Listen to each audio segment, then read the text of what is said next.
I liked, Ron, what you talked about, actually, that human is the most essential ones. It is not the technique that we are talking about. And it is very important to remember that what we have done so far and where we are going is very much connected to each other. You can't just say that let's do something while we have done a lot of things in more than 100 years, and we are very used to do things that we usually have done. This is our experience. We know what to do things in the old-fashioned way. Doing new things requires something else. So I thought that I start with past and I continue. You know, as a strategist, I am expected to know things that nobody knows really, like what happens in 2050. Who knows? I don't know. Really, I don't know. But I know what has happened and where we are going to go if we put our different minds together and figure out something that is more sustainable than it is today. Do you know this guy, Carl Friedrich Benz? He invented the automobile in 1884, actually. And you know, the very interesting thing here, the one who is not looking in the camera, this is the Carl Friedrich Benz. The other one, I don't know who it is. But this guy invented the combustion engine. He took the carriage from the horses and put the engine on that, and that's it. We had an automobile. You can see how primitive it is. It is very like what we were used to. He also used his experience to invent something that nobody else had done it before. But still, there are other people, they say the combustion engine actually was invented before that one, but he introduced it. One thing which is very interesting, that at the very same year, when he actually showed this on public roads, what happened? He crashed into a wall. True story. He crashed his car. The very first time. So, in 130 years, the vehicle industry together with us, industries in different kinds, they have put together all their efforts to make cars more safer. We have designed and redesigned various functions in new cars. Today we have cars with active, passive safety. We invented a lot of things to do what? To go around the main cause for any type of accidents, which is the driver. You understand? We have done a lot of things, but nothing about the driver. Anyways, the car became so important for society development. This is the main reason how we could develop our societies. This is a picture from Stockholm. It's a beautiful city. I live there myself. It looks like this at night. But when I want to use it, it looks like this one. Not nice.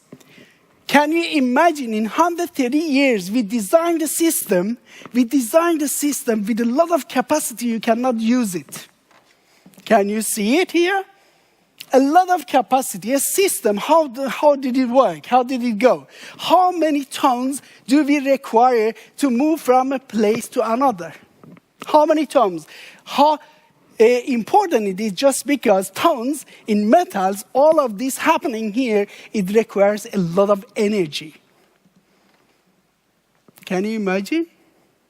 We spend a lot of energy moving people from a place to another at a very high cost, and they sit still there for hours. On average, 2 hours every year, most of the people in this planet commuting.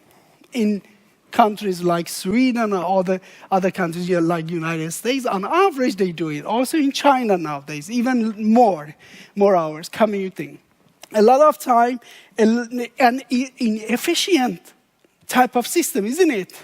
Lots of capacity, while when they are parked or when they are ruling, you cannot use the capacity just because it is occupied. On average, we have 1.3 person per car in Stockholm. And these cars, when they are parked, it is 96% of the time you own a car, it is parked somewhere. 96%. It means on average 27 minutes per day you are using the car to go somewhere. Can you imagine how much money we invest in something that we use it very little? So, what happened then? The car became so important. We use them as the norm to build our societies. This is another example from Paris. The kilometers after kilometers, they destroyed monuments, historical monuments, to build for, I think it was for the, 120 kilometers boulevards. Monuments destroyed to build these boulevards. To design a system using the car, the vehicle, as norm, as the main norm. Can you think of, if we use human as the norm, building this system, what would it like? Can you imagine for 1 second? Would it look like this one? As Ron showed us a picture for, I don't know when it was, but people used to walk, used to bike. Active mobility, which is very important for your health and the society, became something else. People don't move. We became thick, like that. No, kidding. No. So, in many years, when we had congestion problems, what we did, we built even more roads for more traffic because we don't have capacity. But it is not working anymore like that. You know, in cities like Stockholm, London, Paris, you cannot build even more. There is no space. There is so many people who want this space.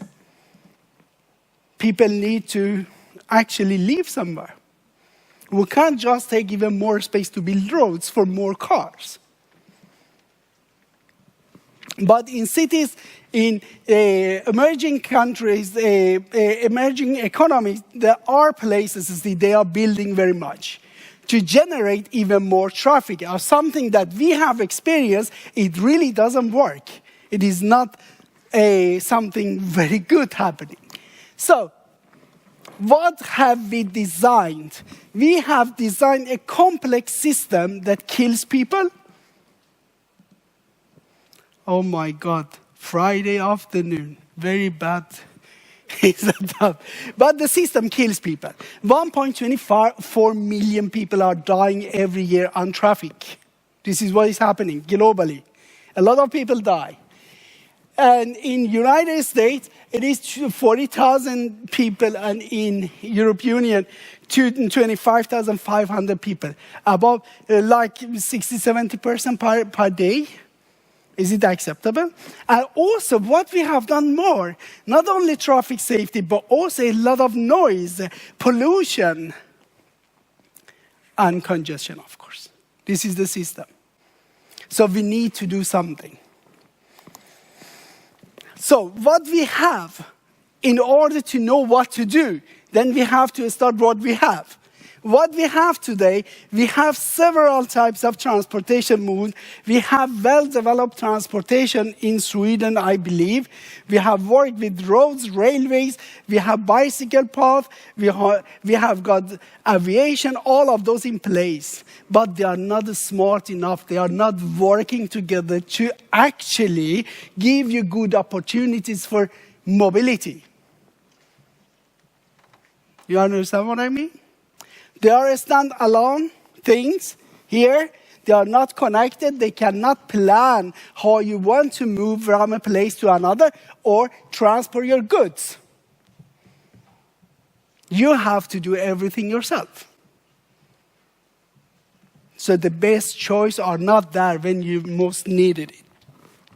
But assuming that digitalization is very important, is coming even more, so we could actually build some kind of smartness inside this system to make things work better, and also start thinking human as the norm when we design our cities.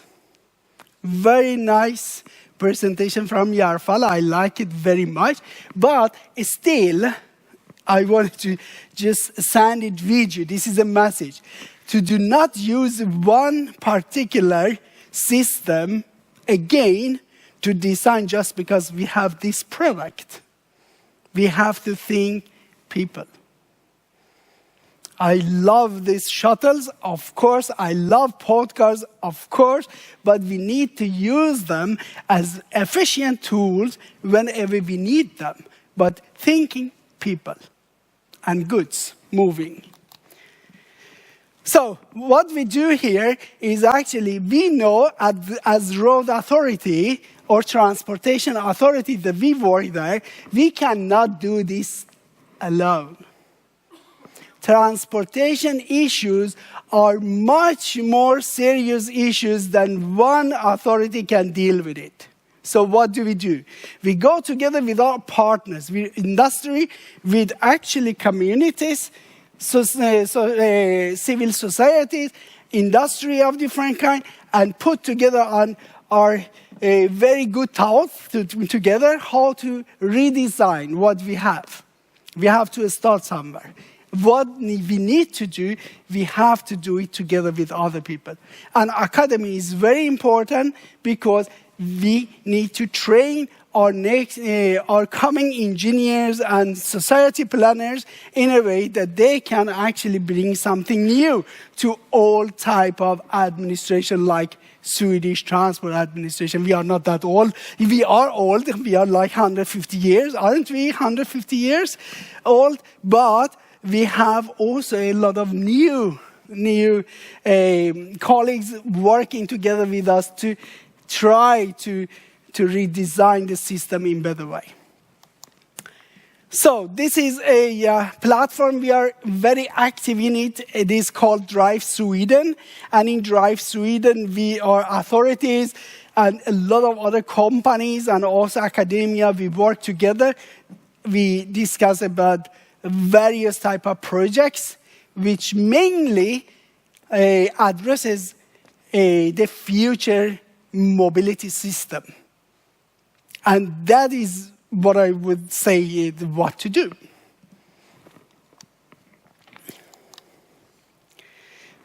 Automotive megatrends shaping our future mobility. This is what they do. You know, we have the same interest, but automotive, they have also their own interest. Still like cars, because cars are selling. But automation, digitalization, shared mobility, and sell the product as service instead of product, connected and electrification, important trends going on. This is one example of what need automated vehicle. Automation requires accuracy. That's very important. We are also responsible for people's safety and security in the system, how to design a system which is actually sustainable in long term. This is one very important project we started a couple of years ago to start with the Innovation Cloud, where we share information. It is focused on road traffic mainly, how to share information to eventually to get this picture, to provide people a kind of mobility as a service that is much more intelligent than what we are used to. So Podcar is just one component. We have many other components, and this time we use human as the main norm to design the system. We don't use one particular technology, but we use the technique to give better solutions for people. This is what we are doing now. Okay? Thank you.